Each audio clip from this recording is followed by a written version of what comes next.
The God in the Bible is Satan. CFing. This secret was never meant to be revealed. It was originally intended only for the Chanyuan celestials of Lifechanyuan to know in the Book of Preaching Tao. But now that some Christians openly accuse CFing of being against the greatest creator and against the way of the greatest creator, I will expose this fact. The purpose of Lifechanyuan is to revere the greatest creator, to revere life, to revere nature, and to follow the way of the greatest creator. For human life, it means pursuing joy, happiness, freedom, and a fulfilled life, and ushering in the age of Lifechanyuan for humanity. For life itself, it means perfecting the non-material structure of life and elevating the quality of one's life to the 1,000-year world, the 10,000-year world, or the celestial island continent of the Elysium world. Everything in Lifechanyuan revolves tightly around the greatest creator and the way of the greatest creator. So why do Christians accuse Lifechanyuan of being anti the greatest creator or anti the way? There is only one reason. The deity that Lifechanyuan reveres and obeys is not the God of the Old Testament in the Bible.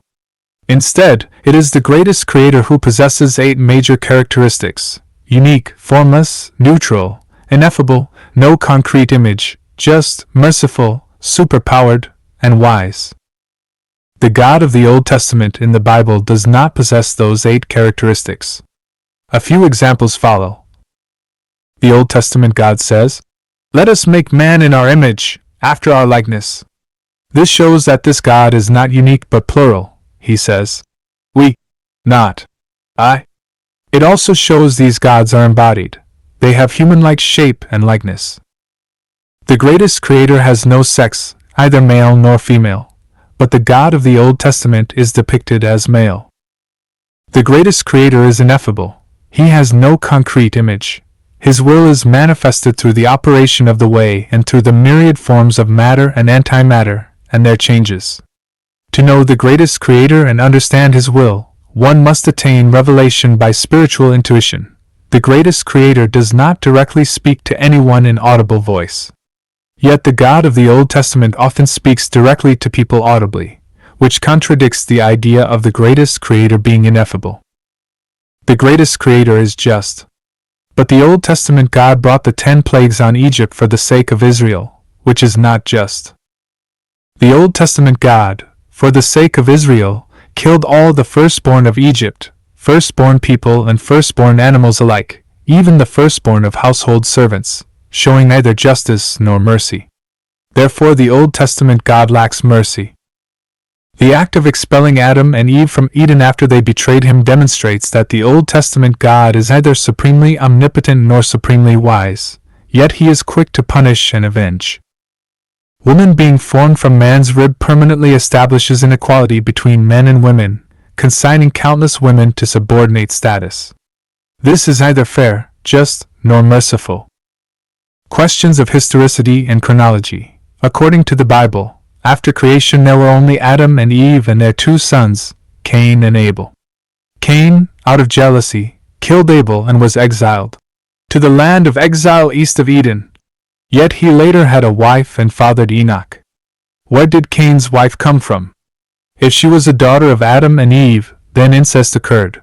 What are the genetic consequences of such close inbreeding? If she was not his sister, where did she come from? Further, according to the Bible's chronology as commonly calculated, from creation to the flood is 1,656 years. From the flood to the Exodus is 857 years. From the Exodus to the founding of Israel is 396 years. From the founding to the Babylonian exile is 510 years. From exile in Babylon to the rebuilding of Jerusalem is 152 years. From the rebuilding of Jerusalem to the birth of Jesus is about 450 years. From Jesus' birth to today is 2008 years. If one adds these periods up according to the Bible, human history would be about 6,381 years. The flood supposedly left only 8 survivors, Noah and his wife, and their 3 sons and their wives, some 4,700 years ago. How, then, did the indigenous peoples of the Americas arise? Plate tectonics makes it implausible for the Americas to have separated from other continents within just 4,700 years. So how could Noah's descendants have reached the Americas so quickly? As for African peoples, genetics shows that black, yellow, East Asian, and white races have distinct ancestries. A single pair of pure, white ancestors could not suddenly produce black or yellow peoples within 4,700 years. Even allowing for evolution, could the Israelites who wrote the Bible have evolved into Africans within such a short time? And finally, there are purportedly 2.1 billion Christians on Earth today, nearly one-third of humanity. So what are those 2.1 billion people doing? If they were truly united, the world would already be a paradise. Yet disorder and suffering remain. Is that not a cause for reflection?